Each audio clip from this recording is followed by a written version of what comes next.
ओम नमः शिवाय। ओम नमः शिवाय। इस बार पता है दोस्तों आपको कि इस बार सिर्फ 29 दिन का ही सावन होगा। सावन का महीना केवल 29 दिन, 25 जुलाई से शुरू हो रहा है सावन का महीना, जो 22 अगस्त रक्षाबंधन के दिन पूर्ण हो जाएगा। पता है ना आपको, महादेव का प्रिय महीना है सावन। इस बार सिर्फ 29 दिन का ही होगा सावन। थोड़ा सा यूँ लगता है क्योंकि सावन का इंतज़ार तो सभी को रहता है। जो श्रावण मास का जो हम इंतज़ार करते हैं कि सावन मास में कितने सारे तो त्यौहार आते हैं, सोमवार आते हैं सबसे मुख्य। तो जो इस बार सावन के महीने में कितने 4 सोमवार आएंगे, 2 प्रदोष व्रत आएंगे, है ना। आपको बता दूं, आपकी जानकारी के लिए मैं ये भी बता दूं कि इस बार जो 25 जुलाई को श्रावण का महीना शुरू हो रहा है, इसमें कृष्ण पक्ष की जो द्वितीया तिथि है उसका क्षय है, और शुक्ल पक्ष में जो नवमी तिथि है उसका क्षय हो रहा है। 2 तिथियों का क्षय हो रहा है। लेकिन कृष्ण पक्ष में छठ की तिथि जो है ना, वो 2 दिन रहेगी। यानी कृष्ण पक्ष में तो पूरे 15 दिन होंगे, लेकिन शुक्ल पक्ष जो आ रहा है उसमें 14 दिन ही रहेंगे। तो पंचांग का 5वां महीना सावन 22 अगस्त तक चलेगा। खास बात यह है कि सावन का महीना रविवार से शुरू होकर रविवार को ही समाप्त होगा, रविवार के दिन समाप्त होगा। इस बार सावन में नवमी तिथि की हानि हो रही है। इसके परिणाम स्वरूप भारत में किसी भी राज्य में सत्ता परिवर्तन का पूर्ण योग बन रहा है। ये मुझे नहीं पता, लेकिन ये ज्योतिषाचार्य जो हैं, ज्योतिष लोग हैं, वो ये सब बताते हैं। उनके अनुसार है कि सावन के महीने में जो क्या है कि कृष्ण पक्ष में द्वितीया की हानि हो रही है ना। तो कृष्ण पक्ष में द्वितीया की हानि से अशून्य शयन व्रत रविवार 25 जुलाई को ही रहेगा, और सुखी दाम्पत्य जीवन के लिए व्रत में लक्ष्मी जी को श्री विष्णु जी की गोद में शयन कराकर दोनों की पूजा शाम को करने का विधान है। आप कर सकते हैं सावन के महीने में ये सब। सावन के महीने में और क्या क्या कर सकते हैं आप, इसमें 4 सोमवार 2 प्रदोष आएंगे। तो इसमें क्या है कि सोमवार का जो व्रत होता है वो बहुत जल्दी फल देने वाला होता है, और महादेव की आराधना और भक्ति के लिए मंदिरों में वैसे भी तैयारी की जाने लगी है। रंग रोगन रिपेयरिंग वगैरह का काम हो चुका है, क्योंकि भक्त भोलेनाथ की श्रृंगार की तैयारी भी कर रहे हैं। मैं भी बहुत इंतज़ार करती हूँ, क्योंकि पिछले बहुत सालों से पूरे महीने सावन का महीना जो श्रावण मास है, एक समय खाना खाती हूँ, एक समय भोजन लेती हूँ। तो और ये मैं नियम तोड़ना नहीं चाहती हूँ। भगवान करे जब तक मैं जीऊँ तब तक मैं करूँ, मेरी ये इच्छा है, तो मैं करूँगी। मैं चाहती हूँ कि सभी निभाएं इस नियम को। हाँ, ऐसा नहीं है जिनको बीमारियां हैं या जो कोई परेशान है, बुज़ुर्ग हैं, बच्चे हैं, वृद्ध हैं, वो ना करें, क्योंकि उन लोगों के लिए सब कुछ माफ़ होता है।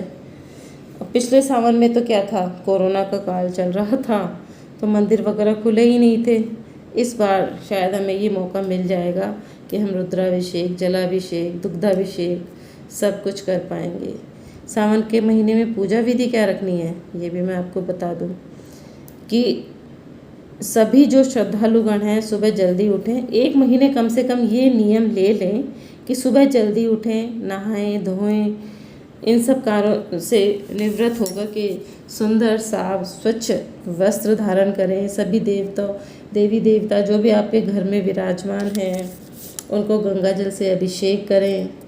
अपने मंदिर में पूजा पाठ साफ सफाई करें। शिवलिंग पर गंगा जल दूध चढ़ाएं। वैसे तो बहुत कुछ होता है चढ़ाने को, अलग अलग सब लोगों के लिए अलग अलग होता है, लेकिन जल, गंगा जल, दूध, मिश्री, चावल, ये सब तो सभी चढ़ा सकते हैं, है ना।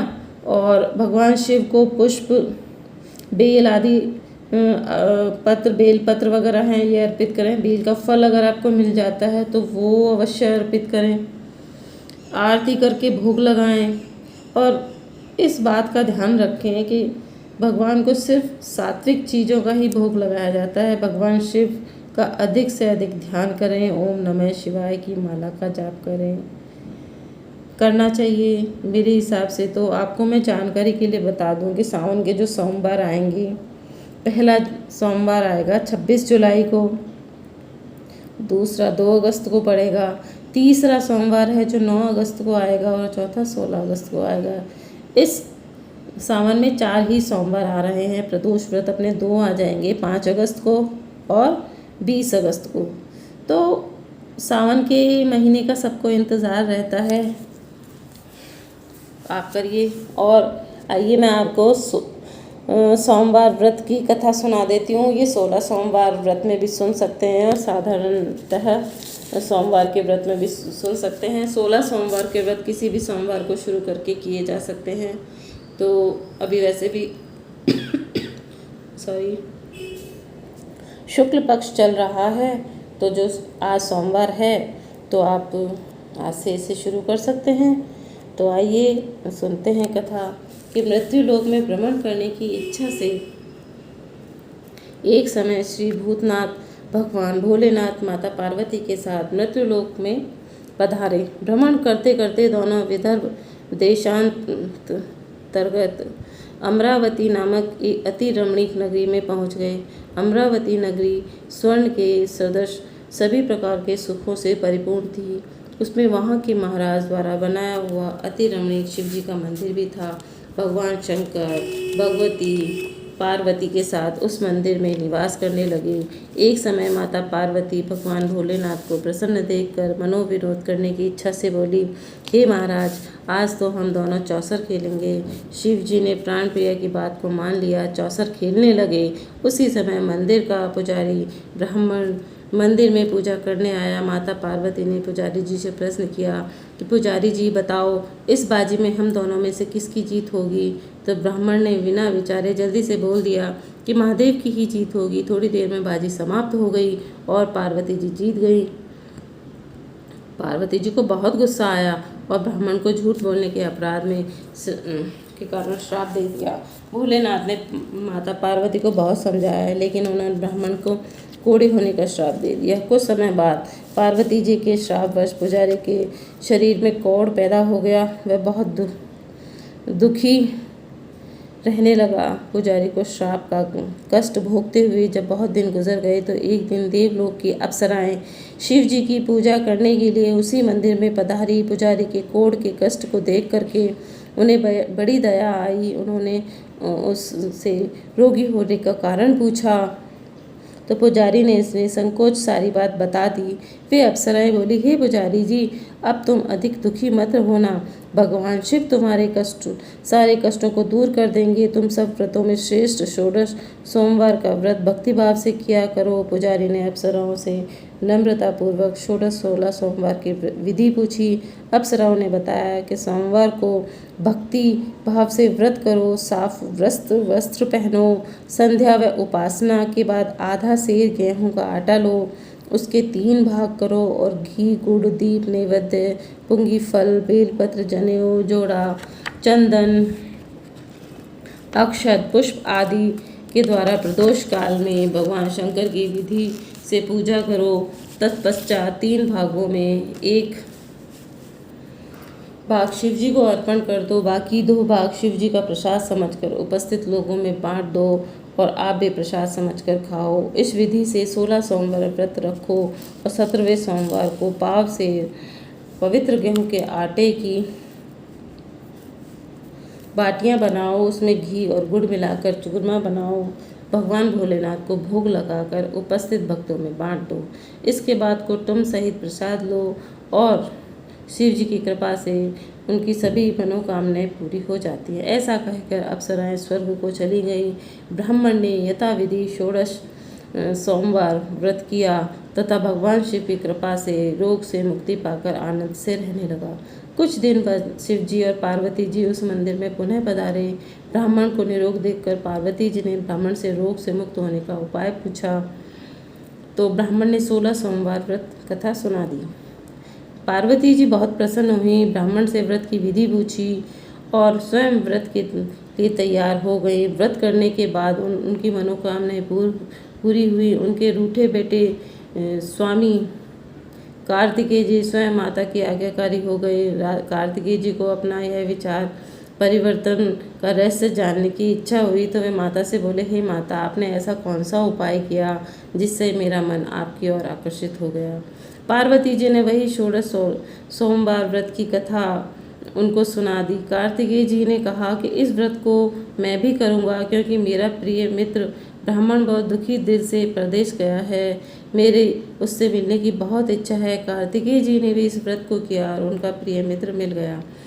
मित्र ने इस आकस्मिक मिलन का भेद पूछा तो कार्तिकेय जी बोले, हे मित्र, मैंने तुम्हारे लिए मिलने की इच्छा करके 16 सोमवार का व्रत किया था। अब तो ब्राह्मण मित्र को अपने विवाह की बड़ी चिंता हुई। उसने कार्तिकेय जी से व्रत की विधि पूछी और यथाविधि व्रत किया। व्रत के प्रभाव से जब वह किसी कार्य से विदेश गया तो वहाँ के राजा की लड़की का स्वयंवर था। राजा ने प्रण किया था कि जिस राजकुमार के गले में सब प्रकार से श्रृंगारित हथनी माला डालेगी, मैं उसी के साथ अपनी प्यारी बेटी का विवाह कर दूंगा। शिव जी की कृपा से ब्राह्मण भी उस स्वयंवर को देखने की इच्छा से राज्यसभा में एक और जाकर बैठ गया। नियत समय पर हथनी आई और उसने जयमाला उस ब्राह्मण के गले में डाल दी। राजा ने अपनी प्रतिज्ञा के अनुसार बड़ी धूमधाम से अपनी कन्या का विवाह उस ब्राह्मण के साथ कर दिया और ब्राह्मण को बहुत सा धन और सम्मान देकर के संतुष्ट किया। ब्राह्मण सुंदर राजकन्या पाकर सुख से जीवन व्यतीत करने लगा।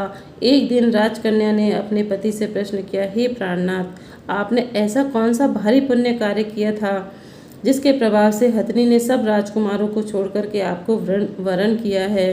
तो ब्राह्मण बोला, हे प्राणप्रिय, मैंने अपने मित्र कार्तिकेय जी के कथनानुसार 16 सोमवार का व्रत किया, जिसके प्रभाव से मुझे तुम जैसी रूपवान पत्नी की प्राप्ति हुई। इस व्रत की महिमा सुनकर राजकन्या को बड़ी हैरत हुई। वह भी पुत्र की कामना से इस व्रत को करने लगी। शिव जी की दया से उसके गर्भ में अति सुंदर, सुशील, धर्मात्मा, विद्वान पुत्र उत्पन्न हुआ। माता और पिता उसे देव पुत्र को पाकर के अधिक प्रसन्न हुए और उसका लालन पालन अच्छी प्रकार से करने लगे। जब पुत्र समझदार हुआ तो एक दिन उसने अपनी माता से प्रश्न किया, हे माँ, तुम कौन सा व्रत और तप किया तुमने जो मेरे जैसा पुत्र तुम्हारे गर्भ से उत्पन्न हुआ।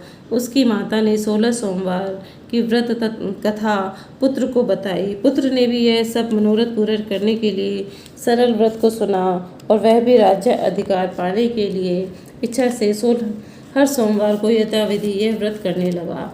व्रत शुरू करने के बाद एक देश के व्रत राजा के दूतों ने आकर उसको राजकन्या के लिए वरण किया। राजा ने अपनी बेटी का विवाह ऐसे सर्वगुण संपन्न ब्राह्मण युवक के साथ करके बड़ा सुख प्राप्त किया। वृद्ध राजा के दिवंगत हो जाने पर इस ब्राह्मण को सिंहासन पर बैठाया गया, क्योंकि दिवंगत राजा के कोई पुत्र नहीं था। राज्य का उत्तराधिकारी होकर भी वह ब्राह्मण पुत्र 16 सोमवार का व्रत करता रहा। जब 17वां सोमवार आया तो विप्रपुत्र ने अपनी प्रियतमा से पूजन सामग्री लेकर शिव पूजा के लिए शिवालय में चलने को कहा, परंतु पत्नी ने उसकी आज्ञा की परवाह नहीं की। दास दासियों द्वारा सब सामग्रियां शिवालय में भिजवा दी, परंतु स्वयं नहीं गई। तब राजा ने शिव जी का पूजन समाप्त किया। तब आकाशवाणी हुई, हे राजा, अपनी इस रानी को राजमहल से निकाल दो, नहीं तो यह तेरा सर्वनाश कर देगी। यह आकाशवाणी सुनने के बाद राजा के आश्चर्य का ठिकाना न रहा।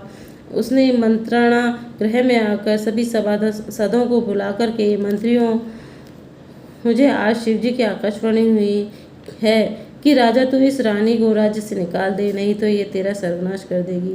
राज्य के मंत्री और सभासद आदि सभी विस्मय और दुख में डूब गए, क्योंकि जिस कन्या के कारण उसे राज्य मिला था राजा उसी को निकालने की बात कह रहा था। यह कैसे हो सकता था? पर राजा ने मंत्रियों की परवाह नहीं की। उसने अपनी पत्नी को राजमहल से निकाल दिया। रानी दुखी हृदय से भाग्य को कोसती हुई राज्य से बाहर चली गई। बिना पदत्राण, फटे हुए वस्त्र पहने, भूख से दुखी हृदय से भाग्य को कोसती हुई चली जा रही थी। उसकी अचानक एक बुढ़िया से भेंट हुई जो सूत काट कर बेचने जाती थी। रानी की करुण दशा देख करके बोली, चल तू मेरा सूत पिकवा दे, मैं तो बूढ़ी हूँ, भाव करना नहीं जानती हूँ। यह सुन रानी ने बुढ़िया के सिर से सूत की गठरी उतार कर अपने सिर पर रख ली। थोड़ी देर के बाद आंधी आई, बुढ़िया का सूत पोटली सहित उठ गया। बेचारी बुढ़िया पछताती रह गई। उसने रानी को अपने से दूर रहने को कहा। इसके बाद रानी एक तेली के घर गई तो शिवजी के प्रकोप के कारण तेली के सभी मटके उसी क्षण चटक गए। तो तेली ने भी रानी को अपने घर से निकाल दिया। बहुत से दुख उठाती रानी एक नदी के किनारे गई तो नदी का सारा जल सूख गया। उसके पश्चात रानी एक जंगल में गई। वहाँ सरोवर में पानी पीने गई तो उसके हाथ का स्पर्श होते ही सरोवर का नील कमल के समान जल असंख्य कीड़ों में होकर बदल गंदा हो गया। रानी ने भाग्य को दोषारोपण करते हुए उस जल को पीकर पेड़ की शीतल छाया में विश्राम करना चाहा, परंतु वह जिस पेड़ के नीचे विश्राम करती उस पेड़ के पत्ते तुरंत टूटकर गिर जाते। वन सरोवर जल की ऐसी दशा देख गौ चराते ग्वालों ने अपनी गुसाई जी से की, जो उस जंगल में स्थित मंदिर में पुजारी थे, यह बात बताई। तो गोसाई जी आदेशानुसार ग्वाले रानी को पकड़कर गोसाई जी के पास लाए। रानी की मुख कांति और शरीर शोभा देख गोसाई जी जान गए, यह अवश्य ही कोई विधि की गति की मारी कुलीन स्त्री है। पुजारी जी ने रानी से कहा, पुत्री, मैं तुमको अपनी पुत्री के समान रखूंगा। तुम मेरे आश्रम में आकर रहो, मैं तुम्हें किसी प्रकार का दुख नहीं होने दूंगा। गोसाई जी के वचन सुनकर के रानी को धीरज हुआ। वह आश्रम में रहने लगी। रानी जो भोजन बनाती उसमें कीड़े पड़ जाते, जल भरकर लाती उसमें कीड़े पड़ जाते। रानी की यह दशा देख करके गोसाई जी भी बड़े दुखी हुए। रानी से बोले कि हे पुत्री, तुम्हारे ऊपर कौन से देवता का प्रकोप है तो जिससे तुम्हारी ऐसी हालत हुई है। पुजारी जी की बात सुनकर रानी ने शिवजी महाराज के पूजन का बहिष्कार करने की बात बताई। तो पुजारी जी शिवजी महाराज के अनेक प्रकार की स्तुति करते हुए रानी से बोले, पुत्री, तुम सब मनोरथ पूरे करने वाले 16 सोमवार व्रत को करो, उसके प्रभाव से इस कष्ट से मुक्ति पा सकोगी। तो गोसाई जी की बात मान करके रानी ने 16 सोमवार व्रत किए। 17वें सोमवार को विधि विधान से सहित पूजन किया। उस पूजा के प्रभाव से राजा के हृदय में विचार आया कि रानी को गए हुए बहुत समय बीत गया है, ना जाने कहाँ कहाँ भटकती होगी, उसे ढूंढना चाहिए। यह सोचकर रानी को तलाश करने के लिए राजा ने चारों दिशाओं में दूत भेजे। वे दूत रानी को तलाश करते हुए गोसाई जी के आश्रम में पहुँचे। वहाँ रानी को पाकर उनसे रानी को अपने साथ ले जाने का आग्रह करने लगे, परंतु गोसाई जी ने मना कर दिया। दूत चुपचाप वापस लौट आए और राजा को रानी का पता बतला दिया। रानी का पता पाकर राजा गोसाई जी के आश्रम में गए और उनसे कहा, महाराज, जो देवी आपके साथ आश्रम में रहती हैं वे मेरी पत्नी हैं। शिवजी के प्रकोप के कारण मैंने उनको त्याग दिया था। अब मैं भोलेनाथ की कृपा से उन्हें ले जाने के लिए आया हूँ। कृपया मुझे अपनी पत्नी को साथ ले जाने के लिए आज्ञा दीजिए। यह सुनकर गोसाई जी बड़े प्रसन्न हुए। उन्होंने रानी को राजा के साथ जाने की अनुमति दे दी। राजा बड़ी प्रसन्नता से रानी को महल में लेकर आया। सारे राज्य में उत्सव मनाया गया। चारों तरफ प्रसन्नता की लहर दौड़ गई और सारी प्रजा अपनी रानी के आने पर खुशियां मनाई गई प्रजा में। तो राजा और रानी फिर नियम पूर्वक 16 सोमवार के व्रत का पालन करते हुए बहुत समय तक आनंद पूर्वक भूलोक में निवास करते रहे। अंत समय में दोनों को मोक्ष की प्राप्ति हुई। इस प्रकार जो भी मनुष्य 16 सोमवार के व्रत को श्रद्धापूर्वक करता